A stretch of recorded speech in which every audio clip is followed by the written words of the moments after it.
महासंघ के माध्यम से सरकार तक पहुंचाना, उन सब समस्याओं का समाधान करना रहा। देखिए, पूरे प्रदेश के आज सभी हमारे विभागीय संगठनों के अध्यक्ष, उनके महासचिव, हमारे राज्य कार्यकारिणी, हमारे जिला अध्यक्ष, उनकी कार्यकारिणी, ब्लॉक अध्यक्ष, विभिन्न कर्मचारी संगठनों के अन्य पदाधिकारी यहाँ पर इस बैठक में उपस्थित रहे। सभी ने अपनी अपनी मांगे रखी हैं। पहले भी हमने एजेंडा जो है वो हर एक जिला से, विभागीय संगठनों से मांगा था और एक टेंटेटिव मांग पत्र तैयार किया था, जो हमने सरकार को भी दे दिया है।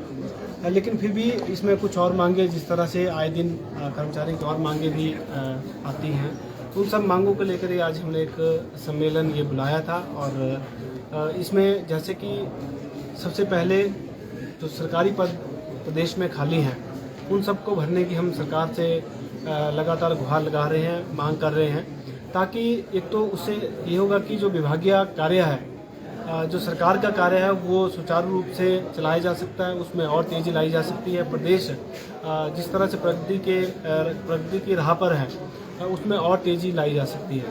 साथ में जो हमारे युवा बच्चे हैं, उनको भी कहीं ना कहीं जो है रोज़गार मिलेगा, क्योंकि आप सब समझते हैं हिमाचल प्रदेश में सरकारी क्षेत्र जो है एक बड़ा रोज़गार का माध्यम हमेशा रहता है। इसके पश्चात कर्मचारियों की जो वेतन आयोग द्वारा जो भी दिक्कतें रही हैं, वेतन आयोग को लेकर खास करके जो हमारा बकाया राशि बचती है और जो हमारा डीए बचता है, और इसके साथ साथ जो भी हमारे विभिन्न वर्ग हैं, उनकी जो कर्मचारियों के जो वेतन को लेकर विसंगतियाँ हैं, ये इस तरह की जो भी समस्याएं हैं, इन सबको यहाँ पर आज डिस्कस किया गया।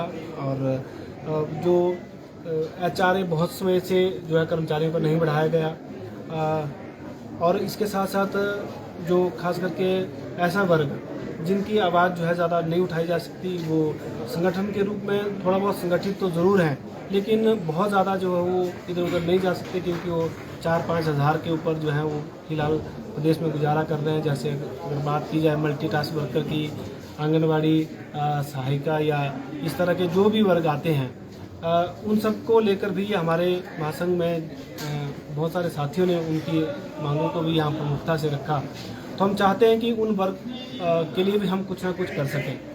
हमारी जो प्रमोशंस हैं, कई बार क्या होता है कि कर्मचारी जब सरकारी सेवा में आता है तो बड़ा वो उसको ये हमेशा रहता है कि कुछ समय बाद जो है उसको कुछ ना कुछ उसकी मेहनत के बदले मिलता रहे। तो प्रमोशन कई बार जो है कुछ विभागों में कहीं ना कहीं विभागीय सुस्ती के कारण हम कह सकते हैं, या कुछ और कारण ऐसे रहते हैं, तो प्रमोशन समय पर नहीं हो पाती। तो हम चाहते हैं कि ये प्रमोशन भी समय पर उनको मिले। और कुछ ऐसे वर्ग भी हैं जिनको अपनी सेवा काल में कभी भी जो है प्रमोशन नहीं मिलती, तो कुछ ऐसा प्रावधान उनके लिए भी किया जाए, जिससे जो है कम से कम अपने लाइफ में वो एक बार जो है कम से कम उनको प्रमोशन मिले, और साथ में उनको वित्तीय लाभ भी ज़रूर मिले। और ये इस तरह के कुछ और एजेंडेज हमारे रहे, जिनको लेकर आज हमने एक लंबी चर्चा की, और हमने माननीय मुख्यमंत्री महोदय से भी इसमें मांगा है। हमें उम्मीद है शाम के 5 बजे के आसपास हम उनसे भी मिलने जा रहे हैं। और एक जेसीसी की जो बैठक के लिए हमने लगभग पिछले 6 महीने पहले पत्र दिया था, लेकिन उसके बाद चुनाव आचार संहिता के कारण जो है उसमें आगे कुछ खास नहीं हो पाया।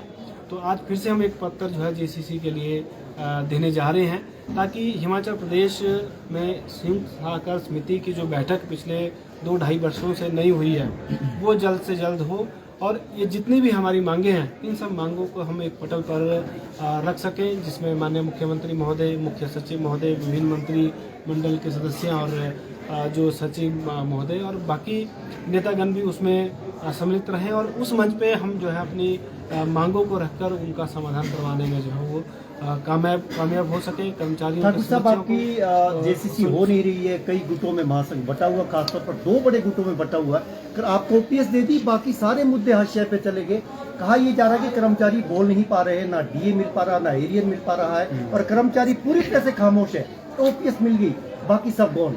देखिए, ओपीएस के लिए तो आप सबने देखा कि हिमाचल प्रदेश में बहुत बड़ा आंदोलन चला, और हम माननीय मुख्यमंत्री महोदय के दिल की गहराई से धन्यवाद करते हैं, और हम हमेशा उनके आभारी रहेंगे कि इतने बड़े मुद्दे को जो बहुत लंबे समय से चल रहा था उसका समाधान हिमाचल प्रदेश में हो पाया।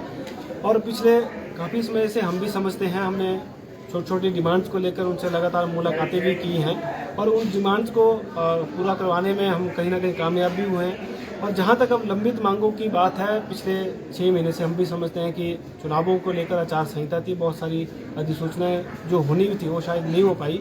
और आज हमने एक बार फिर से जो एक शुरुआत करने की कोशिश की है, हमें पूरा विश्वास है आज जो भी हम मांगे माननीय मुख्यमंत्री महोदय के समक्ष रखेंगे, हम उन मांगों को मनवाने में जरूर सफल होंगे।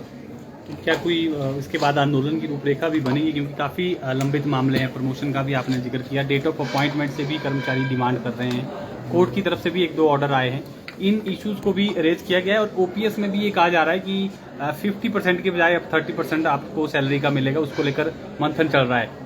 देखिए, ये तो बिल्कुल सरासर, क्योंकि हमने भी मीडिया के माध्यम से ये सारी चीज़ें सुनी है, क्योंकि बहुत सारे नेताओं ने भी ऐसी बातें कही हैं, लेकिन इसमें बिल्कुल भी सच्चाई नहीं है। हमें ओपीएस जो है बिल्कुल जो जिस तरह की ओपीएस की हमने डिमांड की थी वैसी ही ओपीएस हमें मिल रही है और आगे भी हमें वैसी ओपीएस मिलेगी। जहाँ तक कोर्ट केस से संबंधित कुछ मामले हैं वो सारे मामले हमारे ध्यान में भी है, हमने सरकार के समक्ष भी रखे हैं। और हम धन्यवाद करते हैं फिर से, क्योंकि कुछ कर्मचारी जो ओपीएस से छूट रहे थे उनको भी माननीय मुख्यमंत्री महोदय ने कॉन्ट्रैक्ट की सर्विसेज उसमें काउंट करके जो ओपीएस भी दी। और इसी तरह जो वरिष्ठता के आधार पर जो कॉन्ट्रैक्ट पीरियड को काउंट करने के लिए हमारे कुछ साथी मांग कर रहे हैं, उनके लिए भी हम उनके साथ हमेशा खड़े हैं और उस मांग को भी हमने जो है अपने डिमांड चार्टर में प्रमुखता से रखा है। और इसी तरह जो है सारे जो भी मुद्दे हमारे समक्ष आ रहे हैं, हम उन सब मुद्दों को सरकार के समक्ष रखेंगे। और हमें पूरा विश्वास है जो मुख्यमंत्री या जो सरकार ओपीएस जैसे मुद्दे का समाधान इस प्रदेश में कर सकती है, तो बाकी सभी मुद्दों का भी जरूर समाधान होगा। Thank you. Thank you sir. Juice ले लें, चाय।